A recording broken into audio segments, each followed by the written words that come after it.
Bonjour, mon nom est David Granger. Je suis psychologue et enseignant au Collège Shawinigan, donc j'enseigne la psychologie aussi.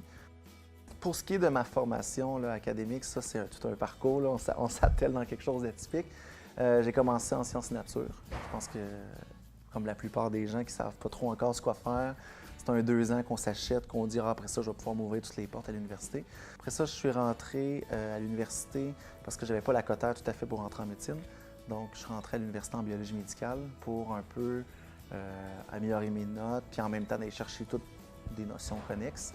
Puis, entre-temps, est arrivé comme quelque chose de magique. J'ai découvert la psychologie. Donc, j'ai fait un certificat en psychologie en même temps de finir mon bac pour finalement bifurquer complètement en psychologie, dans le fond.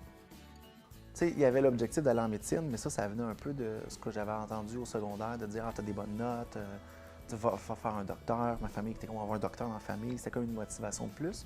Mais ce qui était derrière ça, c'était beaucoup plus le côté de vouloir prendre soin des gens, de vouloir être en relation avec eux, de vouloir les accompagner. Puis ça venait aussi d'un voyage humanitaire que j'ai fait en secondaire 5. Ça m'a allumé, je disais, ah, moi, c'est ça que je veux faire, je vais aller aider le monde. Puis ce qui m'est venu en tête, c'est la médecine, parce que pour moi, c'était ça que je connaissais, qu'on aidait le monde. Mais il y a eu cette espèce de lâcher-prise, de dire, OK, fine, je ne peux pas rentrer tout de suite en médecine, je vais aller faire ça. Puis d'accepter ça, parce que je voyais aussi mes amis qui étaient rendus en médecine, certains, ou il y en avait d'autres qui réussissaient mieux, puis moi, j'étais comme, bah non. Puis, tu sais, les gens me regardaient en me disant, mais là, tu t'en vas où? Tu sais, il me semble que tu finis jamais. J'ai des amis qui étaient plus jeunes que moi, qui étaient déjà pharmaciens, puis moi, j'étais encore là à continuer, puis à faire mes projets. Puis pendant mes études aussi, je travaillais dans des milieux comme intervenant, puis tout ça, puis je tripais vraiment. Puis c'est comme si ça, c'était suffisant pour me rendre heureux, me dire, bah, ça va mener quelque part, je le sens que ça s'en va quelque part, puis on va y arriver. Parce que c'est normal là, de douter puis d'hésiter. Puis surtout quand on arrive au cégep, je trouve que la pression est plus forte là parce qu'on est jeune, nos parents nous posent des questions, le cégep vous pose des questions. D'ailleurs, c'est pour ça que vous écoutez les vidéos. On vous demande encore déjà, questionnez-vous. Puis c'est là qu'on devient un peu facile de pogner les nerfs ou d'être anxieux et de dire, mon Dieu, je m'en vais où? Mais si on fait juste dire, OK, je laisse ça de côté, oui, je vais faire un choix, mais je me laisse le temps d'y aller, c'est là qu'on peut vraiment pouvoir vivre des choses puis savoir qu'est-ce qui nous allume ou pas.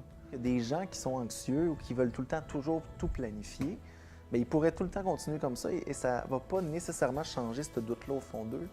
C'est là qu'il faut apprendre à aller sortir de nos zones de confort pour tolérer cette détresse-là, puis finalement vivre quelque chose que dire j'ai toléré ça, puis ça a amené sur quelque chose de positif, puis je suis content, je suis fier de moi, puis ça reste significatif et c'est là, graduellement, on se construit une confiance, on se construit quelque chose de plus grand. En faisant ça de cette manière-là, ça demande vraiment de tolérer, ça demande d'être dans le doute, de ne pas tout connaître, ça demande de dire aux gens, je ne sais pas trop, je fais ça pour l'instant, j'aime ça, puis éventuellement, je vais m'orienter vers quelque chose. Pendant longtemps, j'ai pensé que j'étais juste quelqu'un de lâche ou quelqu'un qui n'avait pas la bonne rigueur ou la bonne volonté. Puis j'ai juste fait, bon, c'est moi, puis c'est comme ça. Puis jusqu'à temps que je réalise que non, au contraire, c'était juste ma manière à moi de trouver ma voie puis de trouver où est-ce que je voulais m'en aller, dans le fond.